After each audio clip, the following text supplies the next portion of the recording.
warahmatullahi wabarakatuh. Peace be upon all of you. Tinakoto, Tinakoto, Tinakoto Katoa. Actually, the last greeting is the Maori greeting in New Zealand. The Maori is the indigenous people of the country that I spent about 10 years where I received my education. I graduated from 3 universities, Auckland University, AUT University, and Canterbury. We had a wonderful time in New Zealand with my family, and this is the experience that I've been trying to share with educators and the educational community, but I didn't find a good time. But I'm so happy today to share this idea with you, and I would like to thank the conference organizers for inviting me to attend this event, and I'm so happy to meet with you, all of you. Actually, my presentation will be about the new vision that Saudi Arabia has launched to cope with the international changes that have been occurring around the world. As you know that there are a number of changes that occur in the world in terms of science, technology, economy, social development. And all governments have been trying, and some of them, not all of them, have been trying to cope with all the changes in order to introduce a good life for their nations. The Saudi vision will help Saudi Arabia to cope with all these changes, especially in education. My role as an educator is to help the Saudi decision makers to introduce some ideas that might help to improve education in Saudi Arabia. So this is the topic that I'd like to share with you today.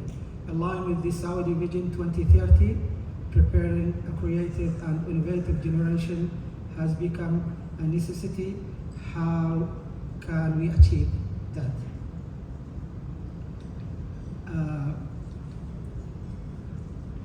As you know that students who are best prepared for the future are change agents. They can have a positive impact on their surroundings, influence the future, understand others' intentions, actions and feelings, and anticipate the short and long-term consequences of what they do. This is according to OECD.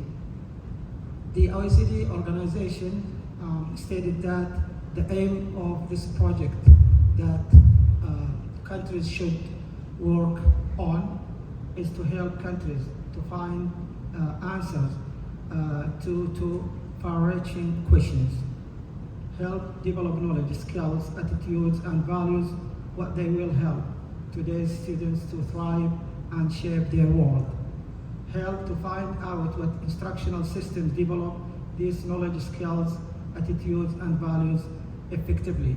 Actually, as an educator, when I did my research in New Zealand, I noticed that there is a need to improve our national curriculum, especially in science and mathematics. Not other subjects, but especially in science and mathematics. And there is a new term, as you know, that has been frequently used by educators, STEM or STEAM. Science and technology, it comes at the core of this concept. So this idea will help educators to understand the difference between science and technology and how are they integrated into the classroom. Saudi Vision aims to create a vibrant society that serves as the foundation for a thriving economy and an ambitious nation. Actually, to achieve these 3 pillars, education comes at the central of the change. And this is our responsibility as decision makers and educators at the Ministry of Education, is to introduce and to share ideas with stakeholders in order to see how can we achieve the change that could provide high quality of education to our generation. The Ministry of Education aims to achieve the principle of global competitiveness in education and development through a number of goals. One of them is ensuring that educational outcomes are compatible with labor market demands. And this is actually one of the problems that we face in Saudi Arabia. The educational outcomes do not meet the the skills that are required in the labor market. This is the idea that I'd like to share with you and to deliver to the educational society. I believe teaching technology education would be an important and also will help our students to be innovative and creative at this time. Technology education is taught differently in different countries, and the names or the titles of the subject is different. The definition, because I would like to define the term before I move on my presentation. I do not mean by technology ICT or instructional aids or technology in education or educational technologies. I'm talking about design, our thinking design, and how we help our students to be creative and innovative and to think about their daily life problems and to participate and contribute to solve these problems. But we need a strong curriculum and teachers to help them to do so.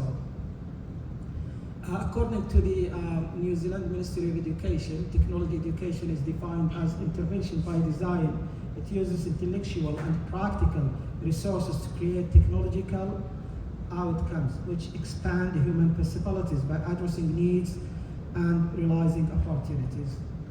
This is the definition of this topic that has been taught in New Zealand for about now 30 years, and it is developed over time.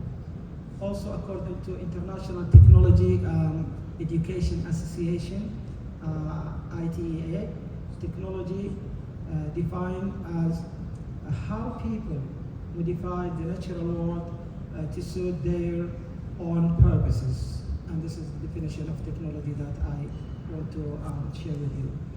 The title of the topic in the UK is Design and Technology. In the United States, technology, Australia technology education, and Finland craft. It is developed over time, but I'm sharing with you the last terms of the title of the subject. New Zealand is called technology education. So technology education is the subject that I believe is important to be included in the Saudi national curriculum in order to help the government to achieve its Vision 2030. This is the structure of this subject in New Zealand. And it is a little bit similar to other nations, but this is from my experience in New Zealand. And I noticed and observed how technology education is taught in New Zealand's classroom. There are three strands of this subject: nature of technology, technological knowledge, and technological practice. And these strands that we should consider when we teach technology education. First, nature of technology. Students develop an understanding of technology as a discipline and of how it differs from other disciplines. Through this strands, students can critique the impact of technology on societies and environments, explore how developments and outcomes are valued by different peoples in different times, engage with current and historical issues, explore future scenarios. As you see that, we give students opportunities to express their experience, their prior knowledge, their understanding about the nature of technology, not to show them like a particular product and we tell them what this product does. We need to engage them to understand the nature of this product. There are three elements related to this first strand, which is nature of technology, characteristics of technology education, technological outcomes. During the characteristics of technology, it's about understanding human activity that can result in technological outcomes that impact the world, understanding historical development technology, which is, good experience to be exposed to our students. Technological outcomes. The materials products developed for practical purpose or for a particular purpose. So students will understand the materials that they use to develop the product. For example, if we teach them to develop a chair or to develop a table or to develop anything, they critique the materials, they think. And when we teach them, we just to activate the cells in their brain. Not, because according to scientific research, there are a number of, cells are not properly used by our, children.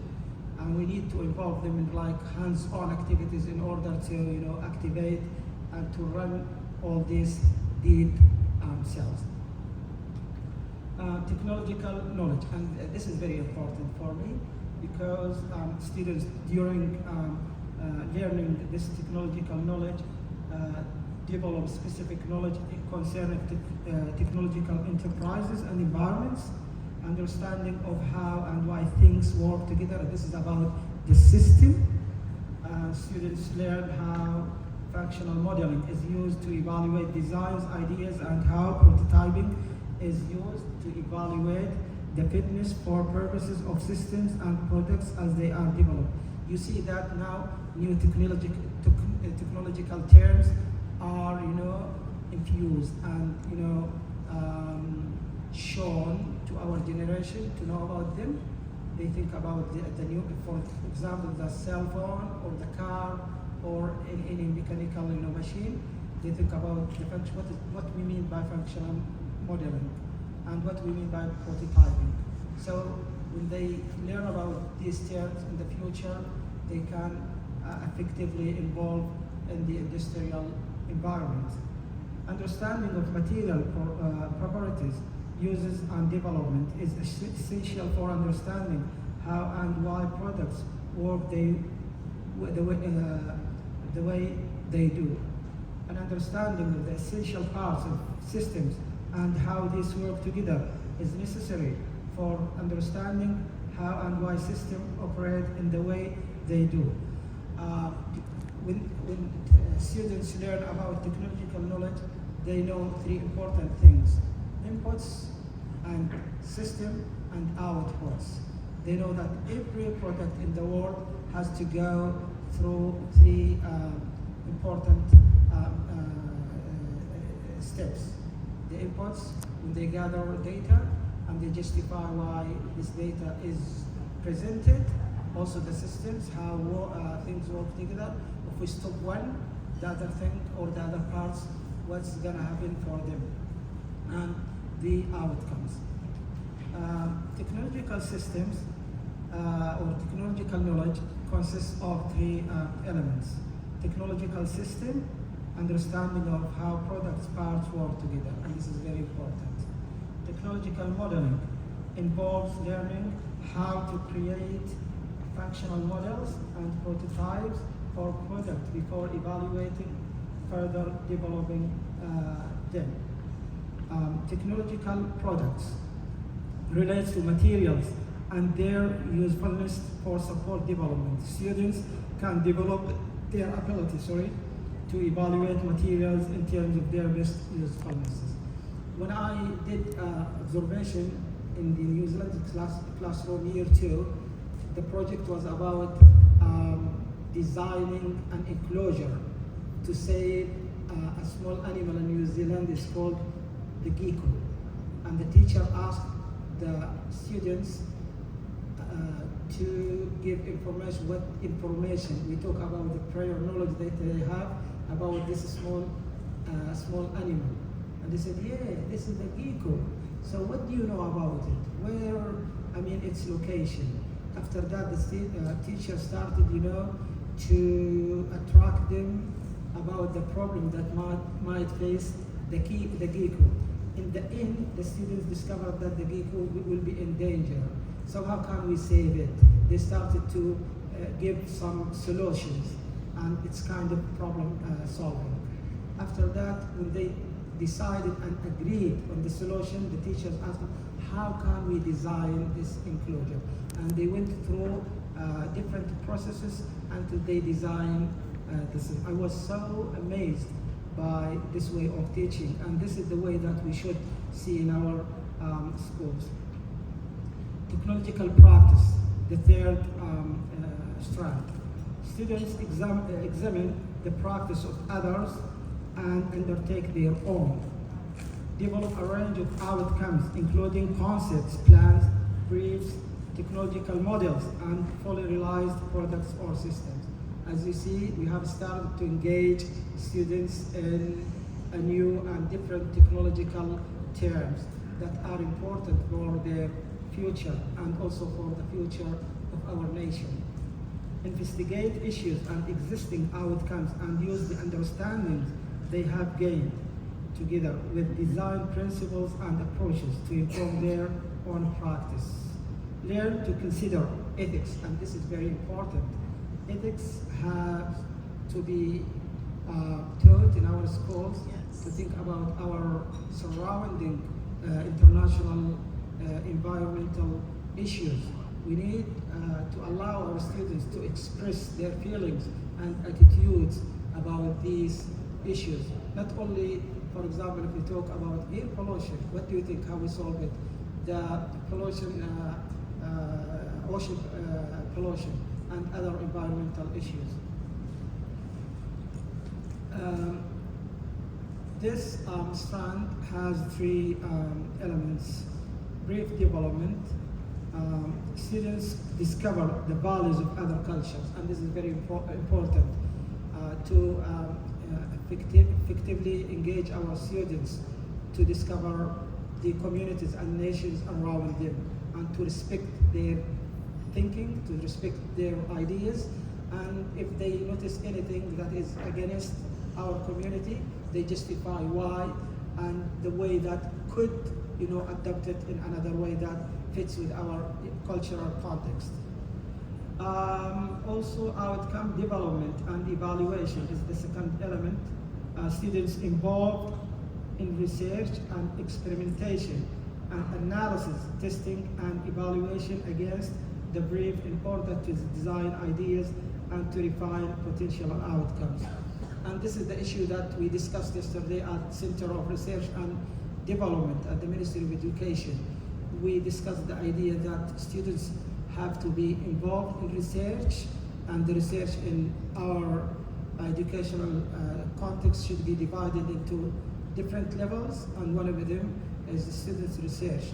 Not like a normal research to find information, it's called inquiry-based learning, but we should, give them some, skills in terms of science and technology to do research about the technological and scientific issues around them.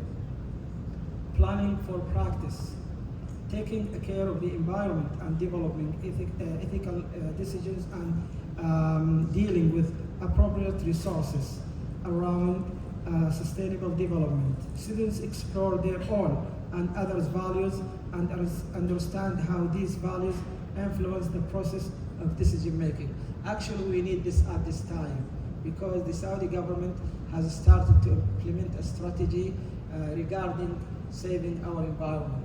Before, the term environment not frequently used among our community and our students, and now it has become a very important environmental issue that we should think about sustainability, how can we save our environment, how we can engage our students to be a positive learners, to be a positive contributors to our community and country to save not only the environment in Saudi Arabia, but environment in everywhere.